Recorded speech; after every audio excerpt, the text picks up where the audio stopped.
In this video, I'm going to ask a bunch of pro painters 6 new questions at the return of AdeptiCon 2022.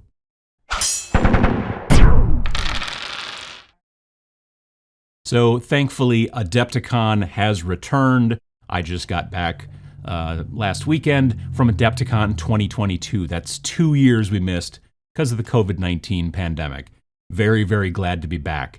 Back in 2017, I made a video where I asked a bunch of pro painters like 6 questions, asked them all the same questions, and then put their responses all kind of, this question, and then everybody responds, and this question, everybody responds, which showed how pro painters, high-end painters, can have very different ideas about the same types of questions. And so with the triumphant return, finally, to AdeptiCon, I kind of thought I would do it again. Now, I didn't ask all the same painters because some weren't there and that kind of stuff, but some of these painters are people you saw in that old video. If you don't remember that old video, pachow. And then some of the painters are new painters that I've never talked to before, but I asked all of them the same 6 questions. And here are the answers.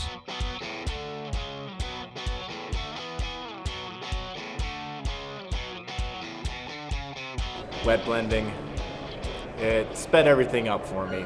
I can quickly render a gradient and then take a little time refining it. People tell me I'm very fast. Wet blending, that's what's fast. So what technique was a game changer? There's a lot.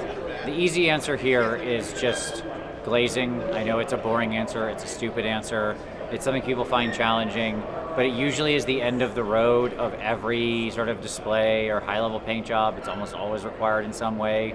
But I'm going to actually tweak it just a little and say glazing through my airbrush was the real super game changer, because the problem with through a brush is it's hard, it's slow, it's often inconsistent. It's doable and I do it all the time and it's fine. But whenever you can do it through the airbrush, using your airbrush to create thin glazes, little filters, little color changes, that's magic, that's a game changer. Stippling, which is a form of layering where you're using dots. And when I learned that I could essentially do that with like thinner paint, I didn't know how to layer yet or get blends, but when I did stippling, I learned I could layer with that and get a textured surface that still showed highlights and shadows. That was like huge for me. And then later I learned how to do smooth blends, but it was kind of like a mid-between stage. And the funny thing is that now that I'm doing competition stuff, I fall back on that technique again because now textures are very popular. So yeah, probably stippling. Technique that I thought was a game changer would be starting to think more in art direction and think a lot more about the in-universe sort of story that I'm telling with my miniatures, and specifically in terms of like products or techniques that we use. Probably the airbrush was the biggest one that really changed the way that I approached the miniature painting, and really kind of had me have to relearn the whole process from the step 1 to kind of figure out how to use the airbrush into the process and make it something that was seamless. I would say something that helped my style and became a staple would be how to achieve corrosion patterns with chipping medium, sponges, things like that. When I learned that, I was really open to many things I was after. Glazing. And I never know when somebody says glazing, I never know what they mean. I know what I mean when I say glazing, but for me it's where you put the paint down kind of almost solid, but moist. And then you just quick dip your brush in the water, you blot it off, and before anything dries, you get just the damp brush, just a naked damp brush, and kind of work the paint into nothing, You just keep working it until it disappears. So there's a smooth transition from your initial paint that you put down where it's more opaque, and then it just kind of gets more transparent as it goes away. And that, when I figured that out, that was a game changer for me. I almost don't do wet blending at all anymore. I would have to say two-brush blending. So when I learned to two-brush blend, it let me get a lot more contrast in my miniatures, which is really important, and also get to where I was happy with them in, I think, a faster amount of time. A lot of being good at miniature painting is just painting a lot of miniatures, and so being able to finish them faster, I think you up your game faster. I would say actually moving into more like military style, historical style weathering.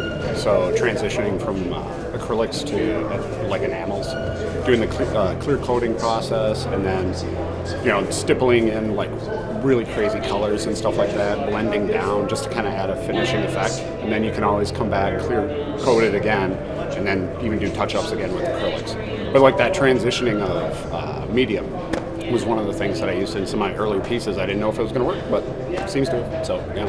Boy, that's a case of do you want the acrylic version or the oil version? Because there's two. The oil version was basically thinking back to when I was about 13 years old and I first started to do oils, and I couldn't figure out why the guy on the TV, Bill Alexander, could do all this blending and everything else, and why I tried to do it, and it was like I was painting in peanut butter, everything dry. Well, it's this thing where you actually kind of pre-shade the miniature with some oil paint, then put the oils over the top. So I only had to go back, how many years is this? X amount of years. Don't count the beard here. It's been a long time since I finally figured out oils. Put a little bit of the oils, wipe it away, over the top with some lighter stuff, and then blend to your heart's content. Acrylics, we'll leave that in the past.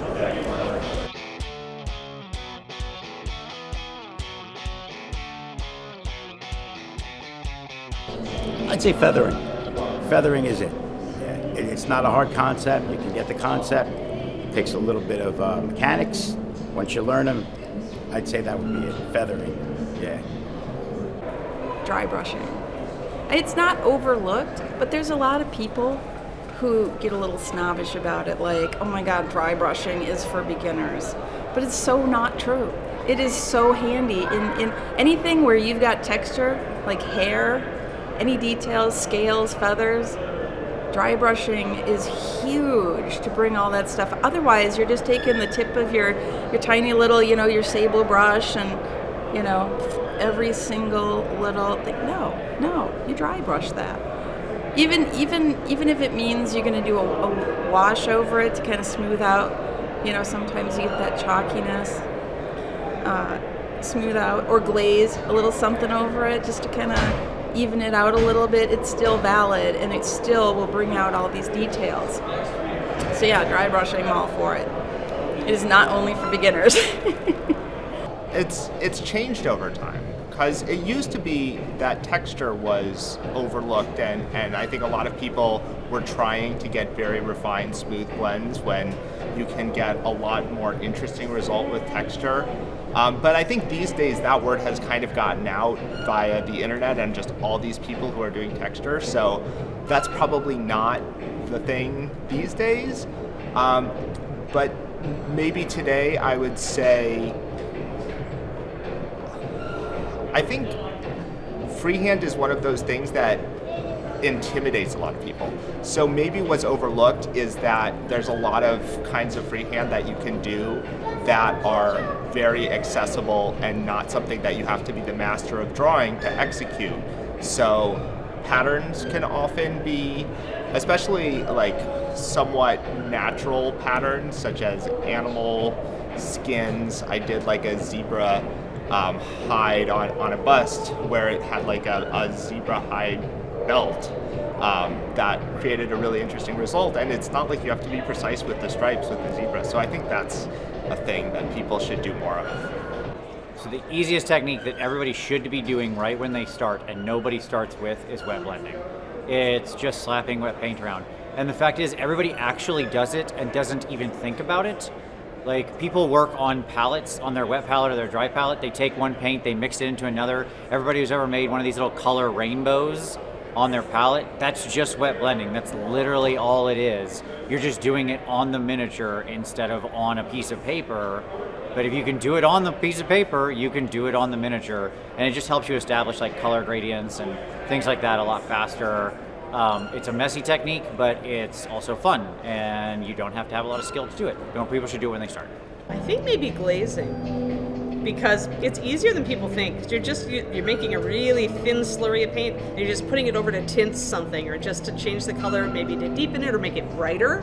So a lot of people will paint, they'll be dissatisfied because it's not bright enough. They've got too many shadows. They did a wash, but you can get that back with just a glaze. They're scared of it because it's thinning paint, but it really is a lot easier than you think. Probably, well, wet blending again. I feel like I have that's the same answer. It is, just it should be a starting technique. It's really simple. The easiest technique to learn is actually object source lighting by far. There's one thing, if you can start with the object source lighting instead of ending with it, you're saving time, because we used to tack the object source lighting on at the end, right? And we'd say, well, we've already painted that part of the miniature before. Oh, look, we're painting it twice. Isn't this great? We're going to finish this army by painting every miniature 2.5 times. How's about we start with the object source lighting? Side benefit is, how often is it, I'm scared of object, I'll ruin the miniature. Well, if you start with it and you ruined it, just keep painting. Now you paint over, mistake's gone, mistake is gone, you got yourself lovely object source lighting on an entire army, and you impress your friends and neighbors. I think just, if you're painting over groove surfaces, or, it's like one of those things is just lining up highlights or looking at positioning of arms and then just pulling in a simple highlight at the direction that you're going to most likely be viewing the model. Because I think a lot of people are putting things together as they go, and I know that's how I do it, but I'm always constantly going back and double checking. And then when they assemble, it might be just a little off and you see some of the shades. I have pieces that are guilty of it too. But I think that's just one of those things that it's a constant focus on the total composition, because a lot of my stuff I have to put together over time because it's bigger. It's like, how do you get that all lined up perfectly even at the end? And then even if you do, then you got to correct it. But I think that's one thing I miss often, and I come back to a model and I go, crap, what was I thinking? And I see it on some examples too, but I think it just gets overlooked because there's a lot of piece, if it's a large piece, there's a lot of stuff you're working with, a lot of moving parts, so yeah. I don't know if we could call it overlooked, but the airbrush again. I think there's a lot of people that are maybe intimidated about getting into an airbrush and what sort of things that you can use for that. But yeah, for me, it'd probably be using the airbrush.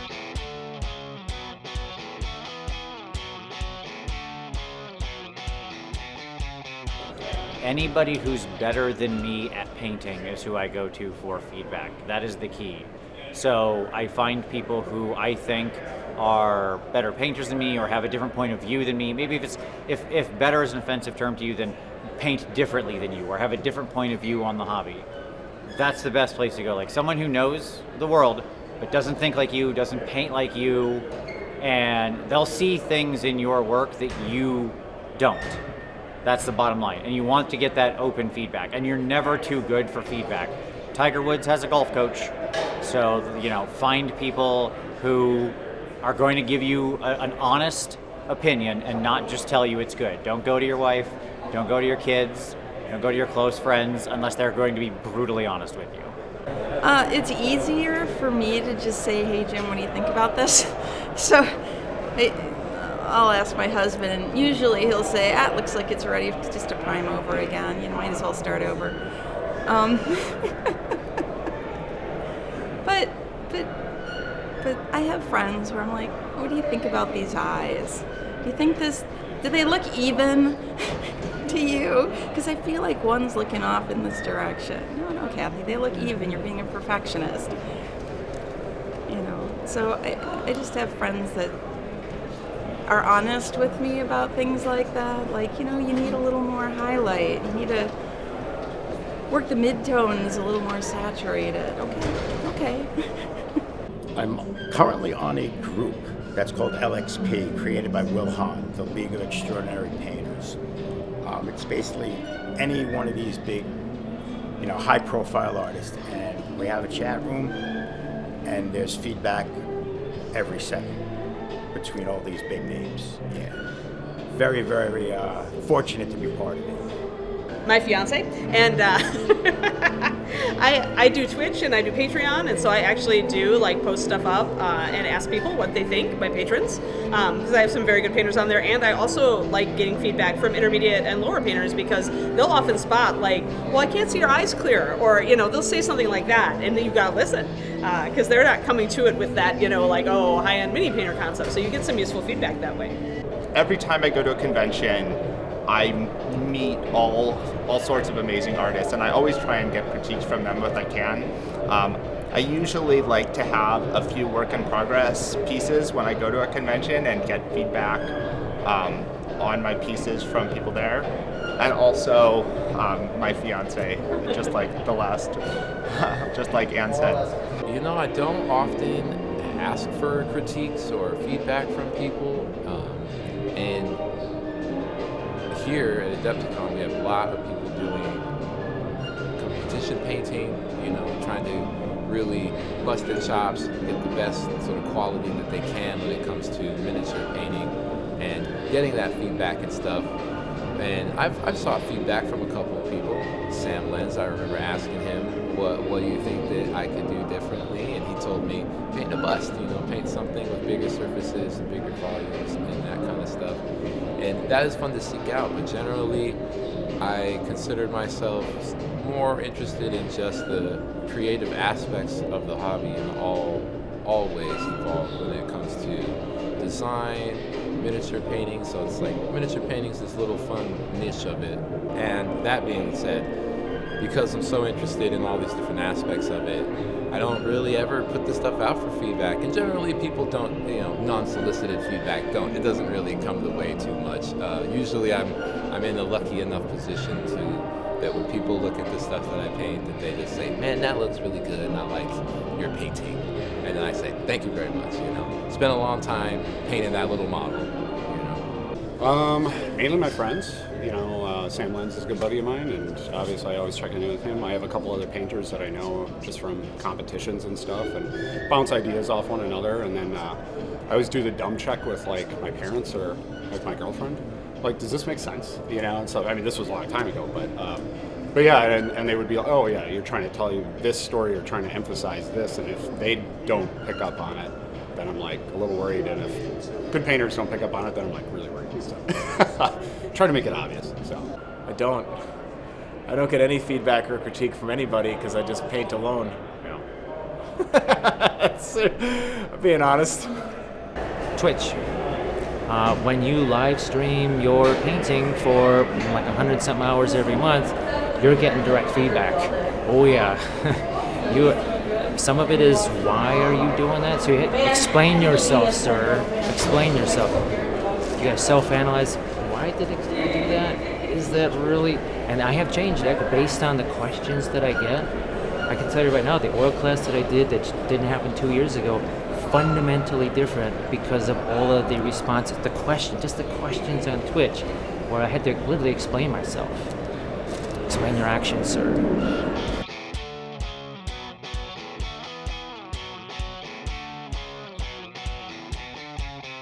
I was painting the Suzerain of Desire, as most people know it as the Twins, the creature caster model. And I painted the guy's skin, and I was working on the lady's skin because it's this guy and this lady, and they're intertwined, and they're pretty much the same creature, I think. Anyways, so the guy's skin is blue, and I've got it all shaded, highlighted, smooth, blending, everything done. I'm painting her skin, and somehow I got some paint from her skin on my thumb, and as I'm painting her skin, I'm touching the model, because I do that. And then a couple days later, I picked it up to work on it, and there's this smear of paint from her skin that's right across his chest. It's like up pectoral muscles, down into these muscles, and I'm like, I just need to paint this over again, and I need to mix my paints and match this. I did it before, which means it's up here. I can do it again, but what a pain in the butt. One time I brought an entry to a competition at Gen Con and had to do some water effects to let things dry, which then included painting the rims of the bases after the water effects had dried. And I ended up getting a black dot on top of one of the model's heads after painting the rim of the base. So I had to wait outside of the vendor hall, rush in past everyone, buy a bottle of paint very quickly, and then sit down cross-legged on the floor at Gen Con and blend everything up and paint over that black dot. That was a nightmare situation. I'm trying to remember like a specific incident, but there's been many minis over the years where I've just like dropped and broken something. While I'm working on my competition mini, I just dropped it and broke off a spear, or like dented the tip, or some piece broke off and could not be found anywhere. And I've had to learn to be just better at both repairing and sometimes even sculpting. Like, I think I had a bust where part of an ear broke off and was just nowhere to be found, and I had to resculpt the ear, because what else are you going to do at that point? You just have to do it. So learning to be a good enough sculptor to fix that when I do it, because I've done it too many times. Tipping over inks, and GW especially. How did I deal with it? I never did. That's why it's a problem. Yeah. Are you talking about just today? In the last 5 minutes? Or are we going back a little further, like 2 weeks ago? Oh my gosh, that is a daily occurrence. I am reminded every day that you ain't so special. We are humans, some of us more fallible than others. That would be moi, right there. Every day I'm learning that what I thought was the best way to do it was maybe the second or third best. So pretty much every day there is a screw up of some kind. And every single day, maybe because I paint so much every day, I am learning by face into the brick wall. That's why I look this way. That approach to learning will make it look just like this. You'll love it. Not cleaning resin well enough, and really, almost to the point where a lot of people just scrub brush it, clean off, with soap and water. But actually using a real fine grit sandpaper on the top, because some of the release agents and stuff like that can even hang around on the surfaces. So I go to like tape up a kit and just kind of put a block design before I do some freehand, just so I can get the proportions right and everything. And I go to remove the masking tape, and all of a sudden all of the paint just strips right off of all the base coat and everything I did. So I had to strip the whole model down, start from scratch. So yeah, lesson learned on that one, working with resins for sure. I've made a lot of hobby mistakes. It's almost hard to think of a single one over the history of what I've done. I've messed up so many times, but the easiest one that I think about was when I was making bases for display pieces originally. And I remember I put a lot of effort in this big piece, and I was making my base and it was cork, and I had a lot of cork still showing. And then I went on a field trip with the instructor I was taking a class from, and they went through the display cabinets of all the pieces, and they were like, oh, see, that's a nice piece, but look at all that exposed cork. It's just ugly right away. That's just bad. That piece is out of here. And I was like, he didn't know that I had painted it, obviously. And I was like, okay, good. That's an important lesson learned, right? Honest feedback that came in without them knowing anything about me or to me specifically. And so from then on, I always made sure to disguise the cork on my bases and not just have it be a straight piece of exposed cork. One thing that I think of, doing commission painting, trying to send out models to clients and stuff, I will realize sometimes I'm worried about an aspect of the model that maybe no one else is worried about. And in this instance, I was painting a larger Kingdom Death, like necromancer wizard guy. It took me a long time. I was really sort of worried about the safety of the model in shipping. And so I ended up putting saran wrap, like pack the model nice, put the, get the box all nice. And then for whatever reason, I was thinking about friction. And I was like, I don't want this model to have friction.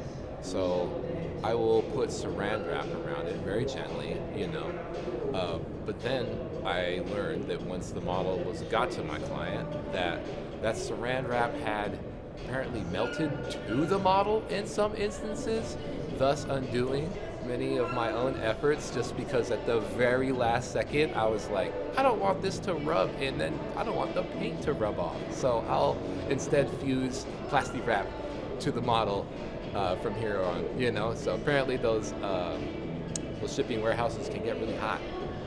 I was trying so hard to learn blending, and I overthinned the paint so much and got horrible, grainy, chalky, awful. I put on I swear 30 layers and it never moved. So that was just trying, and it was hard in those days because you didn't get as much video. You didn't have video footage. You were trying to figure it out yourself based on somebody writing what was going on.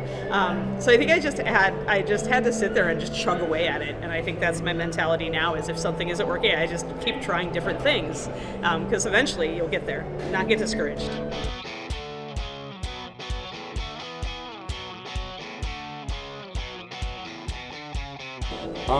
One is younger participation. I know the Young Bloods category didn't have a lot of entries. That worries me for the future of the hobby. And all of the current contestants, minus a couple of exceptions, are not young anymore, including myself. So yeah, it's I wonder how's the hobby going to change? How's it going to change with number of participants and how competitive? The quality of the work has really fluctuated. It seems like it's kind of per competition, so that I expect to kind of stay consistent. But yeah, and then digital formats creeping in, and what is going to be acceptable from sculpting and not, or even painting and printing. Or I think there's going to be a lot of changes and exceptions to how people use the art. So yeah, and interact with the art. So I hope we see more people participate in painting competitions and more painting competitions of different types, more different. Especially if those things are split up where they're more an open system and they have entry level. So there's a lot of competitions now that are starting with sort of having a journeyman level and a master's level and stuff like that. I love that because it brings newer painters in to participate. People who might not feel like they want to go up against the best, great. But they can still enter, they can feel good, they can show their work, they can get feedback. There's so many positive things about participating in a painting competition that don't have to do with winning. Winning is so secondary. Be part of the community, talk to other artists, get feedback on your piece. That's all super valuable. So I hope there's a lot more opportunities for that all around at different conventions and otherwise over the next couple of years. I'd love it if more people were comfortable with mixing paints. I'd like to see more single pigment artist color miniature paints. Reaper does their Reaper Clears, and I just got a chance to try Scale 75s. There's single pigment ones. I use the magenta, which is kind of like a quinacridone magenta in artist colors. I use the phthalo green, and they're beautiful. A lot of my price range, but they're beautiful. And so I'd like to see a little more of that. And I'm advocating for mixing paints. I understand it's not everybody's cup of tea, but it's worth a shot. Once you learn that, you don't have to carry around so many paints to every convention. I think we're already seeing a big proliferation of different styles, where we're seeing some people go with the hyper-realistic style, some people go with the very, very comic book, or even exaggerated comic book, like Borderlands art style, where you have a lot of really interesting line work. And I'm just excited to see more of that, because I think it's happening more and more, and people are getting more and more accepting of different styles. And as that happens, it's really cool to see what people come up with. I hope to see that people are less afraid of the oils. Now, fortunately, I've been very lucky that a bunch of other folks have started to stream the oils, and it spreads the message that they're not so scary. They're actually less scary. They're actually easier to deal with. They're less expensive, because there's just, this is hard. I don't know why there's a cottage industry making things hard. This is a hobby. I thought hobby was fun, right? If you just want to repeat your daily grind at work via miniatures, well, that's great. But if you like to have some fun, try new things, maybe give the oils a try. You don't have to abandon acrylics. In fact, you can use them together. Whatever is, what Barbara says is, you do you. Whatever makes you happy. Make combination, one or the other, it's just fine. But just make sure it's enjoyable, really. Just make sure it's enjoyable. That's what I'm hoping, that miniatures don't become a grind, where what's the judge going to think about this? Who cares? What do you think about it? I just kind of hope that at least survives and doesn't get wiped out. A bigger recognition of all the different styles permanently. Like at one point freehand was the big thing. At one point, non-metallic metal, these are all accepted now as prime forms of the art, and I'd like to see more of that going forward. I am thinking that there is a really interesting development over here on our side in America with lots of American companies making American products and games, and it's really starting to feel like something that's, the ball is rolling, lots more people are popping up, and we're getting a lot of new interesting ideas, new products, and that's for me where my mind's kind of fixated, where it's starting to feel like there may be, not to use the word like era or something like that, but it just feels like there's something, a pulse in the American side of the hobby, and we're getting, now GW is flying over here, doing official tournaments and stuff. We're getting bigger, thanks to the plague years. This hobby was able to really kind of gel in unique ways via online community, Instagram, Twitch is going crazy. So for me, I think more integration and the ability to really connect people. When we come here now, we are really seeing so many of our friends that we're very familiar with because we can quite literally see them every day, multiple times a day, but it just happens to be on our phone or on the PC or something like that. So seeing that aspect turn into a real community of people that know each other from all across the country and globe is really interesting. I think that's probably one of the more exciting things. Miniature painting is cool, it's cool. People know about it now. It isn't such this nebulous concept.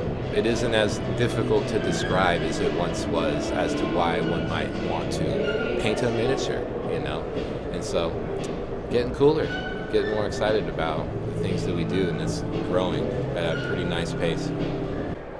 I'd like to see more. I'd like to see more narrative and feeling-based pieces. That aside, technical painting is great, but what I remember most are, more narrative-based, maybe humorous pieces or something, just with a little bit more feeling, which I guess kind of brings us into dioramas, which I think is the pinnacle of miniature painting.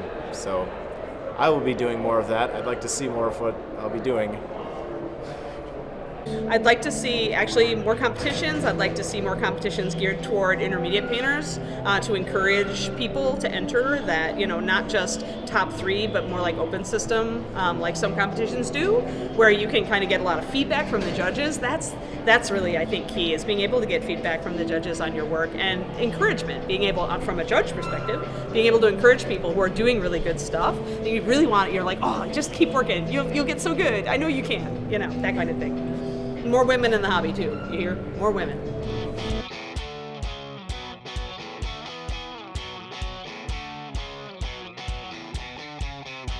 I find my inspiration a lot from 2D artists, graphic novels, film. I've often, film is a really good inspiration for lighting, just like traditional cinema or TV shows. I'll often freeze frame on Netflix with a really interesting lighting, because they use all of these colored lights and really interesting lighting setups when they're filming stuff that gives you really cool ideas. And then the one that's inspiring me right now is the Netflix series Arcane, which has this amazing animation style that I absolutely love. And you could freeze any frame of that and get a really cool digital painting. And I want to incorporate some of that into my art, I think. I think just about everybody else I see on Instagram, dozens and dozens of people, whether they are, a top, or whether they're just almost a beginner. Everything in between, I see that, I say, wow, that's innovative. Or I say, wow, that is just a genius, what they did with the base or with the freehand. Almost every day, totally get inspired every day just by random Instagram feeds. Try it, it's cool. Last question, where do you find your inspiration? Oh man, nature, a lot. I love to look at rocks, I love to look at trees and leaves and flowers and animals all the time. I like to paint very naturalistically. We also go to a lot of art galleries and look at, classical paintings and even avant-garde crazy stuff. And just for color ideas and texture ideas and lighting and like a different skin tone on a portrait, it can really just get you thinking, oh, could I do that in miniature? Nice.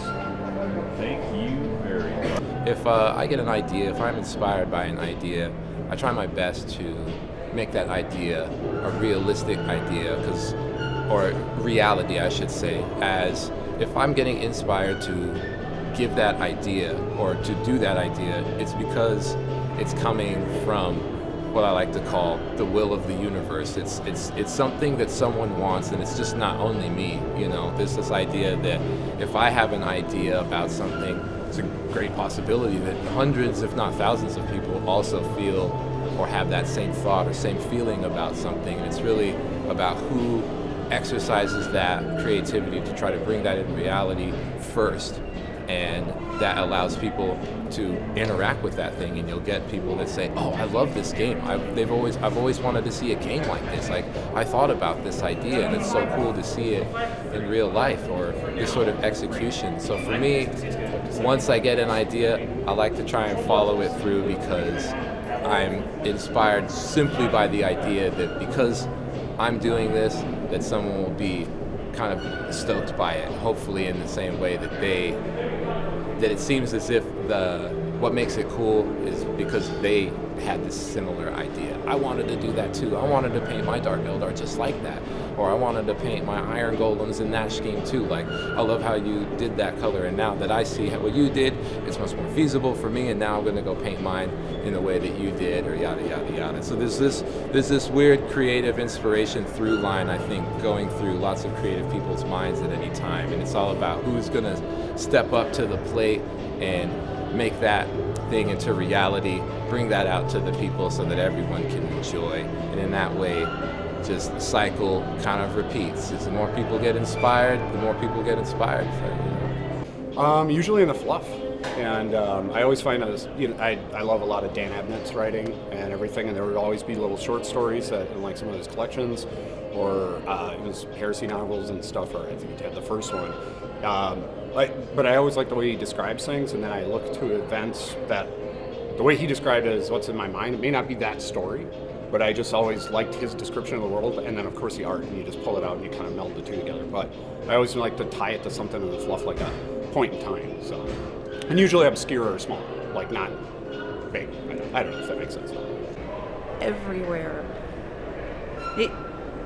Jim and I will be walking around the neighborhood. And I don't know if I might have even said this the last time I talked to you.